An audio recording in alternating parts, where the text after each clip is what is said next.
So with these Louisville Mayor videos, I'm actually kind of being selfish because I am the one who gets the education from this. Some of my videos I do like to re-listen to reinforce the knowledge that I have of them. Some of the videos I go back to Rousseau's, Emile, Frederick Douglass's Life as a Slave. So I've gone back to those videos before, some of the Native American videos. So I think these are good references. The tags I'm having, I'm talking about Frederick A.K., David L. Beatty, W.A. Koch, John Joyce, and John Carpenter Buckland. So John Carpenter Buckland, John Joyce, W.A. Koch, Frederick A.K., 47 is what I named him, the Whig fucking mayor. David L. Beatty rounds out the top 5. The first 5 mayors of Louisville. Nonpartisan, Unitarians. They're not Whigs, they're not Democrats, they're not Republicans. They're just people fucking trying to get everybody to vote. Unitarian, that's what a Unitarian is. So we want Mayor Fisher to be like David L. Beatty, who was, the 5th mayor, but he was the one that established a waterworks program. So he brought water into Louisville. And we also want a John Carpenter Buckland. He's the one that established the first public schools in Kentucky and Louisville. So John Carpenter Buckland brought education 1828 into Louisville, into Kentucky. So these are the legacies of the highlights of their legacies. So now, we want Mayor Fisher to be like David L. Beatty, bringing in waterworks, bringing in infrastructure for the people, public works projects in favor of public education. That was John Carpenter Buckland. But we don't want them to be, Mayor Fisher to be like Philip Tompert. Philip Tompert is a Louisville mayor, first German Louisville mayor, elected in 1865 and then booted out December 28th. So what, like fucking 9 days from now would be the anniversary, December 28th, 1865. And that's right after the Civil War, too. So he gets impeached by the Board of Aldermen for bribery. So for bribery, he takes a bribe. He's supposed to change it in the infrastructure. He's passing out money and shit, doesn't change it. They fucking impeach him. James Lithgow becomes the mayor for a year. And then during that year's time, the Kentucky Court of Appeals finds out that, I guess, that it was bullshit. The Board of Aldermen was wrong in impeaching Tompert, and they actually restored Tompert for another, I guess, to finish out his term.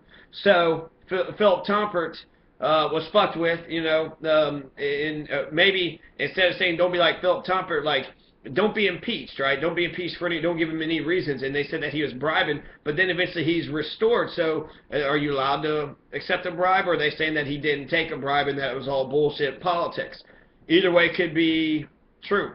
So Philip Tompert is an example of what, he got impeached. So if it's some bullshit, don't get impeached over some bullshit. And if it's true, then don't be accepting bribery, right? Don't be accepting bribes. So we don't want Mayor Fisher to be like Philip Tompert. We also don't want him to be like Paul C. Barth. Okay, so I try to talk about Paul C. Barth. I hope I'm just going to actually run through this Wikipedia article. So Paul C. Barth, mayor of Louisville, Kentucky, 1905 to 1907.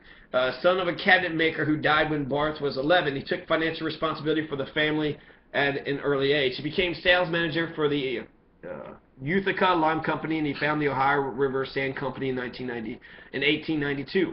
So now you got Paul C. Barth, who enters politics in 1890. He was a retiring member of the Louisville Board of Aldermen, chose him as his successor. So, right. So 1890, they say, hey, why don't you become on the Louisville Board of Aldermen? And the Board of Aldermen, I don't know exactly what they are. There are 12 wards, a legislative branch of government for the city of Louisville prior to the merger of Louisville and Jefferson County in 2003. So the Board of Aldermen is the city council. The city council, they call themselves the Board of Aldermen, so I guess it makes them sound more elegant, more distinguished. It says in 1828, when it became Kentucky's first city, so 1828, that's John Carpenter Buckland. John Carpenter Buckland establishes... Sorry. John Carpenter Buckland establishes in 1828, and then 1838 becomes direct election. So 10 years after they've been established, then the people were allowed to actually vote for their mayor. 1828, Kentucky's first city government shifted from a 10-member common council to something else. No, wait, it shifted to the 10-member common council. So in 1828, they had a city council where there was 10 people, 10 common people to represent the bulk of, Louisville. In 1851, the city was given a new charter. So always new charters, keeping the common council as a lower house. So 51, that's after our first 5. The Common Council is a lower house to the Board of Aldermen, and they were the upper house. Okay, so you got the Board of Aldermen, and you got the Common Council. So it's sort of like the House of Lords and the House of Commons. You got the aristocracy, you got the Commons. You got, the upper house, the lower house. You got the elegant, esteemed, prestigious Senate, and then you got the fucking general population people, fucking U.S. Congress. You got the District Court, which deals with small, petty fucking things, and then you got, District Court for the small things, and then you got Circuit Court for the felonies and the big shit, right? So there's always like some sort of hierarchy that's going on. So that's what the Board of Aldermen is. City Council, just the upper house of the City Council.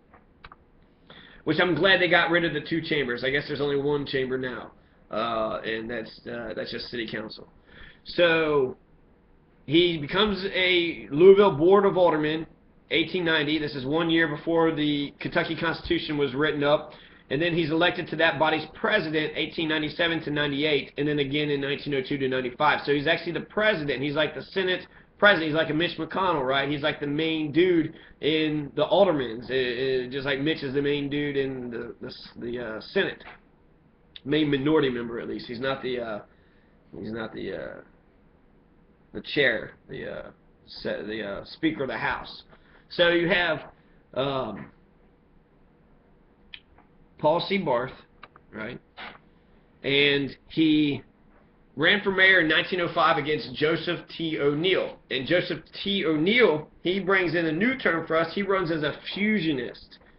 And so that's, what's a fusionist? A fusionist is one who brings together two different ideas. They fuse them together. And what they were saying, that he's a fusionist because he's got Republican support and progressive support. So he's not running... He ran as a fusionist. So I guess that was his political party, was fusionist. And Joseph T. O'Neill runs against Paul C. Barth in 1905. And what the fusionists believed, they were anti-corruption. Fuck the corruption. Sick and tired of this, the boss machine, the Democratic big boss machine in Louisville, Kentucky, fucking, just taking everything over. And Kentucky is said to have seceded after the Appomattox Courthouse.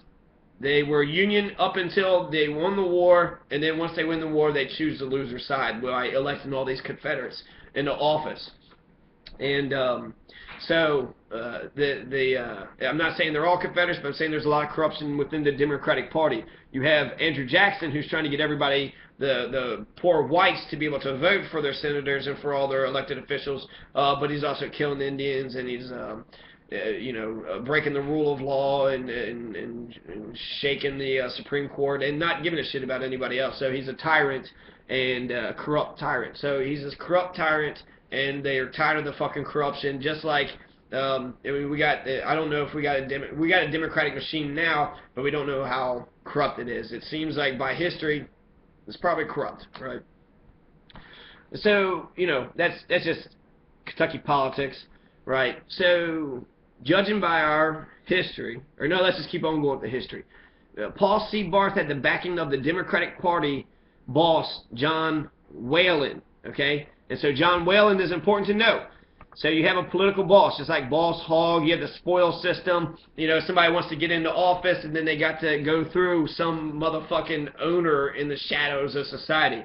This owner, this shadowy owner, this sort of a Illuminati figure, John Whalen and his powerful political machine. So John Whalen was the political boss that everybody needed to adhere to.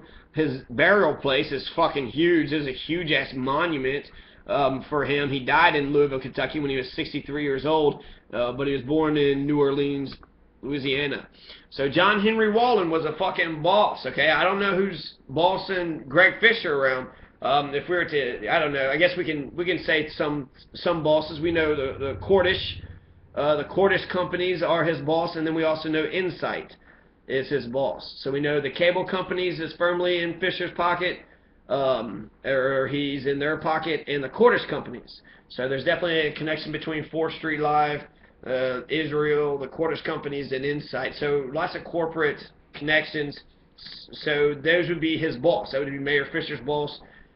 We have a John Henry Whalen now. Those are corporations. So whoever the CEO is of those, the Cordish, I think it's just James Cordish or something. That's just his last name. So that's Mr. Cordish, right? He's the CEO. Insight, I don't know who runs Insight. So John Henry Wallen was a Democratic Party political boss.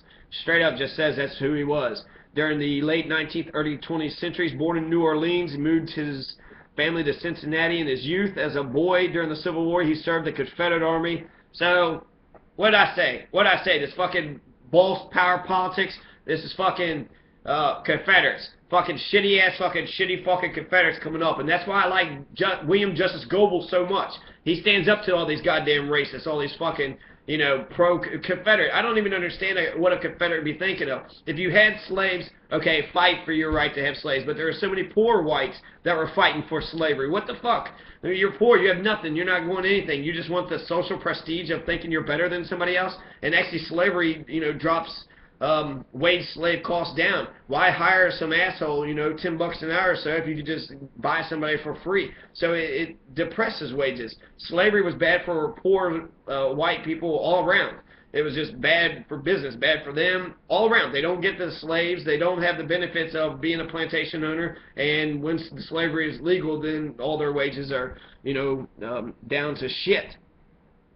So John Henry Whalen was a Confederate political boss. And John Henry Whalen is the one who controlled Paul C. Barth. You also had Henry Watterson. Henry Watterson was kind of a boss too, right? He used the fucking paper as his bully club. So you got you probably got Confederates stuck in the fucking system right now. In '99, you have the police was actually marching in Louisville in opposition to the mayor. So the police, there's a military coup d'etat right here, and it was all over a shooting of a young black man. So a young black man gets shot, Desmond Rudolph, and he got murdered by just plainclothes motherfuckers jumping out the bushes and fucking shot him up for no fucking apparent reason. Plainclothes motherfuckers just come out, shot him like a bunch of times as he's driving away.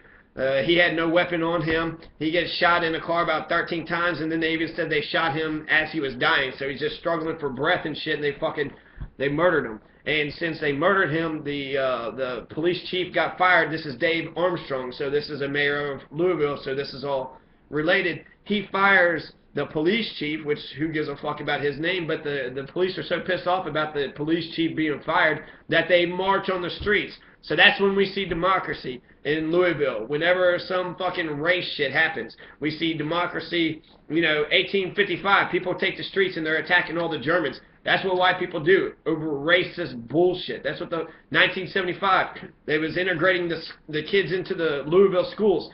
White supremacists go to the streets, shake the signs. That's when you see lots of white people in opposition to black students going into their schools, right? It's our schools. No, it's the state schools. But the point is, exactly what the fuck I said was happening is these goddamn Confederates, the fucking Confederates are in the fucking system. 1905, Democrat Paul C. Barth is mayor in 1905, and he has to bow down to Democrat, or the boss, John Whalen. And I guess he is a Democrat, right? Democratic political party boss. So this fucking Confederate, he's, as a boy during the Civil War, he's in the Confederate Army, the Schoolfields Battery. He was a powder monkey, so he was just a boy carrying gunpowder for everybody. And then later on, he's a courier for General Hunt Morgan. So the General Hunt Morgan was like the thunderbolt of the Confederacy, give the South all this hope that maybe they could actually win the war. Maybe it was possible that they could do something. So he's with like this legendary Confederate motherfucker. He's a courier, so he's just this little bitch, right? Just a little butt boy for fucking John Hunt Morgan, and he was a powder monkey. They call him a powder monkey. Hey boy, give us the fucking gunpowder. Gunpowder, gunpowder, here's some gunpowder, here's some gunpowder. His nicknames include the Buckingham Boss and Napoleon.